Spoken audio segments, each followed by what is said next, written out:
Hi. ഇത് ഈ സൂര്യകാന്തി ഒക്കെ പൂത്ത് നിൽക്കുമ്പോ നിങ്ങൾ വിചാരിക്കും ഇത് തമിഴ്നാടാണ്. തമിഴ്നാടും ആന്ധ്രയും അല്ല, ഇത് അവരുടെ കടയാണ്. കടയിലെ റൂമിൽ നിന്നാണ് ഈ സംസാരിക്കുന്നത്. ഈ സൂര്യകാന്തി കണ്ടപ്പോ എനിക്കൊരു പഴയകാല കഥ ഓർമ്മ വന്നു. അതാണ് ഇന്ന് ഞാൻ അവതരിപ്പിക്കുന്നത്. എന്റെ ചെറുപ്പത്തിൽ എന്ന് പറഞ്ഞു കഴിഞ്ഞാല് വളരെ ചെറുപ്പത്തില് ഞങ്ങൾ കുറെ ആൾക്കാർ കൂടി വേളാങ്കണ്ണി പോയി അങ്ങോട്ട് നോയമ്പെല്ലാം എടുത്ത് കറക്റ്റായിട്ട് വേളാങ്കണ്ണി എല്ലാം ഇറങ്ങി ഒരു ദിവസം അവിടെ സ്റ്റേ ചെയ്ത് ജീപ്പിലാവും. അന്നത്തെ കാലത്ത് ജീപ്പിന് ഞങ്ങളൊരു 12 പേര് കാണും. വേളാങ്കണ്ണി പോയി തിരിച്ചു കറങ്ങി അടിച്ച് ഞങ്ങള് തേനി, കമ്പം ആ വഴിക്കാണ് തിരിച്ചു വരുന്നത്. കമ്പം കഴിഞ്ഞ് ഗൂഡല്ലൂര് എന്ന സ്ഥലത്തുനിന്ന് പനപനാന്ന് എടുത്തു വരുമ്പോൾ ഇതുപോലെ സൂര്യകാന്തി നിറഞ്ഞു നിൽക്കുന്ന പാടം.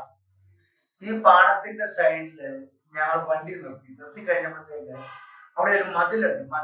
ആ മതില് നമ്മൾ കലുങ്കില് അവിടുത്തെ തമിഴ്നാട്ടിലെ ഒരു 5-6 ആൺകുട്ടികള് കുത്തിയിരുന്ന് എന്താന്ന് പറഞ്ഞാൽ അപ്പീടുവാണ് കുത്തിയിരുന്ന് കൊച്ചു പിള്ളേരാ. അപ്പൊ ഞാൻ ഇന്നും കുറച്ച് ഷോ കാണിക്കാൻ എടുക്കണായ കാരണം ഞാൻ ഇറങ്ങി എന്നടാ പണ്ടേ എന്ന് ചോദിച്ചതേ ഉള്ളൂ.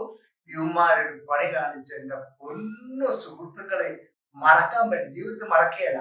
ഇവന്മാര് തിരിഞ്ഞിരുന്നിട്ട് അപ്പിവാരി എന്റെ മുഖത്തോട്ട് ഒറ്റ എറിഞ്ഞിട്ട് ഓടിയ ഓട്ടം പറയുന്നു. പക്ഷെ എനിക്ക് പറ്റിയ എന്ത് കഴിഞ്ഞാല് ഇവിടെ വീണ അപ്പി കരികലയും കരിയാപ്പലയും പയറുമണികളൊക്കെ വീണ് എന്റെ ദേഹത്തൂടെ ഉരുണ്ട് താഴേക്ക് വീണു. കൂടെ ഉള്ളവരെന്നെ വണ്ടിയിൽ കേട്ടില്ല. അവര് പറഞ്ഞു നടന്നോളാൻ പറഞ്ഞു. അടുത്ത വെള്ളം കാണുന്നവരെ 5.5 കിലോമീറ്റർ നടന്ന് കുമിളി എടുക്കാറായപ്പോൾ ഞാൻ കുളിച്ച് ഡ്രസ് മാറിയിട്ട് ആണ് അവരെ ജീപ്പെ കയറ്റിയത്. ഇതൊരു മറക്കാൻ മേലാത്ത കഥയാണ് ജീവിതത്തിലെ. പക്ഷെ ഇപ്പോൾ പറയുമ്പോൾ എൻജോയ് ചെയ്യാൻ പറ്റിയ കഥയാണ്. പക്ഷെ തിരിച്ച് ഞാൻ ഒരു 3 വർഷം മുമ്പ് നല്ല പണി അവർക്കിട്ട് തിരിച്ചു. അവരാണോന്ന് അറിയില്ല, കുറെ തമിഴന്മാർക്കിട്ട് അതേ മതിലേല് ഒരു പണി കൊടുത്തു. അതടുത്ത വീഡിയോയിൽ പറയാം. എന്റെ ഈ ചെറിയ കഥ ഇഷ്ടപ്പെട്ടെങ്കിൽ നിങ്ങൾ വീഡിയോ ലൈക്ക് ചെയ്യുക, സബ്സ്ക്രൈബ് ചെയ്യുക.